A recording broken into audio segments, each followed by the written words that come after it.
I love you একটি action চলচ্চিত্র drama cinema.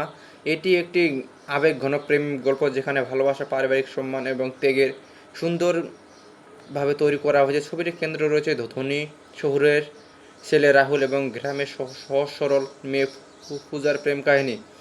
Rahul কলকাতার এক ধনী ব্যবসায়ী পরিবার ছেলে। ছোটবেলা থেকেই বিলাসবহুল পরিবারে বড় হয় সে। অন্যদিকে পূজা পশ্চিমবঙ্গের এক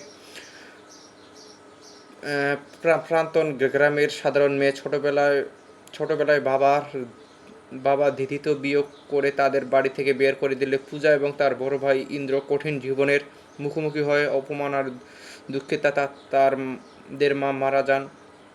মায়ের স্মৃতিতে ছোট এক জমিতে তার কবর তৈরি করা হয়, কিন্তু সেই জমির জমিদার জানায় তাদের মা ঋণ নিয়েছিলেন এবং জমিটি আসলে তার।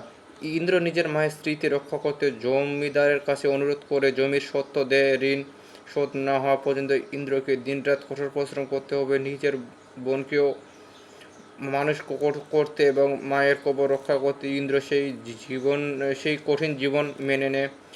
সময়ের সঙ্গে সঙ্গে সঙ্গে পূজা বড় হয়ে ওঠে শান্ত এবং স্নেহহীন এক মেয়ে হিসেবে।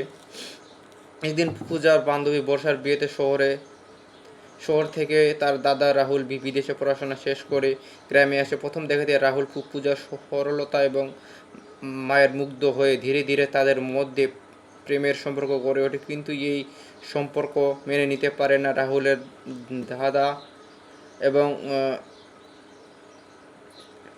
রাহুলের বাবা শান্তনু চৌধুরী। তিনি মনে করেন পূজা তাদের সামাজিক মর্যাদার যোগ্য নয়। উপরন্তু তিনি রাহুলের বিয়ে নিজের ব্যবসায়িক অংশীদারের মেয়ে মোনার সঙ্গে দিতে চায়। এক সময় শান্তনু চৌধুরী প্রকাশ্যে পূজা এবং ইন্দ্রকে অপমান করে।